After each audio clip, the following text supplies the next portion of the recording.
Big boss Malayalam season 7 അടി നടന്നുകൊണ്ടിരിക്കുകയാണ്. റെനയും ജിഷിനും തമ്മിലാണ് പൊരിഞ്ഞടി നടക്കുന്നത്. എല്ലാവരും ഭക്ഷണം കഴിക്കാൻ വേണ്ടിയിട്ടുള്ള തിരക്കിൽ തന്നെയാണ്. ആ സമയത്ത് ജിഷിൻ പറയുന്നുണ്ട്, എനിക്ക് ചോറ് വേണ്ട, ഞാൻ ചപ്പാത്തി ഉണ്ടാക്കി കഴിച്ചോളാം. ആ സമയത്ത് റെന ഫാത്തിമയും പറയുന്നുണ്ട്, ചപ്പാത്തി ഉണ്ടാക്കുകയാണെങ്കിൽ എനിക്കും ചപ്പാത്തി വേണം. അപ്പോൾ നീ നോൺ വെജ് കഴിക്കുന്ന ആളല്ലേ എന്ന് നമ്മുടെ ജിഷിനും തിരിച്ചു ചോദിക്കുന്നുണ്ട്. പൊതുവെ നമ്മുടെ റെന ഫാത്തിമ നോൺ വെജ് കഴിക്കാറുണ്ട്. എന്നാൽ നമ്മുടെ ജിഷിനും ജിസയിലുമാണ് ബിഗ് ബോസ് വീട്ടിലെ വെജിറ്റേറിയൻ ആയിട്ടുള്ളവർ. ഇതേ ദിവസം നമ്മുടെ ബിഗ് ബോസ് വീട്ടിൽ മട്ടൻ കറിയാണ് അനു ഉണ്ടാക്കിയത്. അതുകൊണ്ട് തന്നെ ഇവർ വെജിറ്റേറിയൻ ആയതുകൊണ്ട് ഇവർക്ക് വെജിറ്റബിൾ ആയിട്ടുള്ള എന്തെങ്കിലും കറി വേണമെന്നുണ്ടായിരുന്നു. ആ സമയത്ത് അതിലേക്ക് മേച്ചാകുന്ന ചപ്പാത്തിയും വേണമെന്ന് പറഞ്ഞു. സത്യം പറഞ്ഞാൽ അവിടെ ചോറൊക്കെ ഇരിപ്പുണ്ട്, അതുകൊണ്ട് തന്നെ ചപ്പാത്തിന്റെ ആവശ്യമൊന്നുമില്ല. എന്നാൽ നമ്മുടെ ജിഷനും ജിസയിലും കൂടെ ഞങ്ങൾക്ക് ചപ്പാത്തി വേണമെന്ന് പറയുന്നുണ്ട്. ഇതിന്റെ പിന്നാലെ തന്നെയാണ് നമ്മുടെ റെന ഫാത്തിമയും തനിക്കും ചപ്പാത്തി തന്നെ വേണമെന്ന് വാശി പിടിച്ചത്. അപ്പൊ നമ്മുടെ റെന ഫാത്തിമ ജിഷിനോട് പറയുന്നുണ്ട്, ഇന്ന് എനിക്ക് ചപ്പാത്തി മതി, ഞാൻ ചോറ് കഴിക്കുന്നില്ല. ഇതേ സമയത്ത് തന്നെ നമ്മുടെ ബിന്നി റെനയ്ക്ക് ചോറ് അങ്ങ് വാരി കൊടുക്കുന്നുണ്ട്.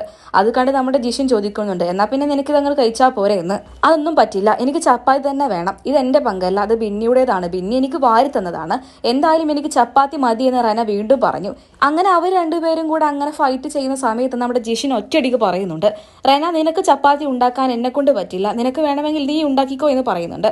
അപ്പൊ നമ്മുടെ അനുമോൾ പോയി ജിഷിനോട് പറയുന്നുണ്ട്, അങ്ങനെ പറയരുത് ചേട്ടാ, ചേട്ടൻ ഉണ്ടാക്കി കൊടുക്കണം, അവൾ എന്തായാലും ചോറ് കഴിച്ചിട്ടില്ല, അങ്ങനെയുള്ള സ്ഥിതിക്ക് അവൾക്ക് എന്തായാലും ചപ്പാത്തി കഴിക്കാൻ പറ്റും, അതുകൊണ്ട് തന്നെ ചേട്ടൻ ചപ്പാത്തി ഉണ്ടാക്കി കൊടുക്കണമെന്ന് നമ്മുടെ റെനയെ കുറിച്ച് അനുമോള് ജിഷിന്റെ അടുത്ത് പറയുന്നുണ്ട്. അങ്ങനെ അനുമോളോട് പറയുന്നുണ്ട്, ബാക്കി എല്ലാവരെയും കിച്ചണിൽ നിന്ന് ഇറക്കി വിട്, നീയല്ലേ കിച്ചൺ ടീമിന്റെ ക്യാപ്റ്റൻ, നീ അവരോടൊക്കെ ഇറങ്ങി പോകാൻ പറയ്. ആ സമയത്ത് ഈ ഒരു കാര്യത്തിൽ ഇടപെടാനും അതിൽ അഭിപ്രായം പറയാനും വേണ്ടിയിട്ട് നമ്മുടെ ജിസയിൽ എത്തുന്നുണ്ട്.